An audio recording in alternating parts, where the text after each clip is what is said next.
በአውሮፓ በአራቱም አቅጣጫ የጦርነት ነጋሪት እየተደለቀ ነው።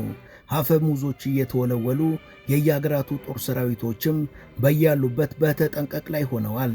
ሩሲያ አሁን ካላት ጦር ሰራዊት በላይ በሺዎች የሚቆጠሩ አዳዲስ ወታደሮችን በየዘርፉ በብቃት እያሰለጠነች ነው። ግሪክም ከአጠቃላይ ዓመታዊ ገቢዋ 3%ን ለጦር መሳሪያ ግዢ አውላለች። የአኪለስ ጋሻ ብላ የሰየመቻቸውን ዘመኑን የዋጁ መሳሪያዎችን በእጁ አስገብታለች። ከእስራኤል ጋርም ተጣምራለች።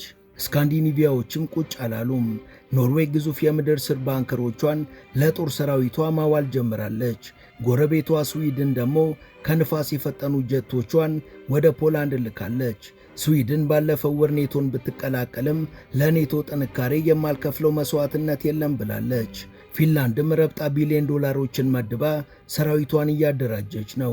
ከሩሲያ ጋር በድንበር የሚዋሰኑት ፖላንድ፣ ላትቪያ፣ ኢስቶኒያና ሉቴኒያም ከኦታዋ ስምምነት መውጣታቸውን አሳውቀዋል። እውን የእነዚህ ሀገራት ማበርና የሩሲያ ዝግጅት መጨረሻው ምን ይሆን? Europe, a continent shaken out of its slumber, now rushing to be seen as doing something. European leaders have gone on an overdrive, stockpiling weapons and preparing for war. But what has triggered this frenzy?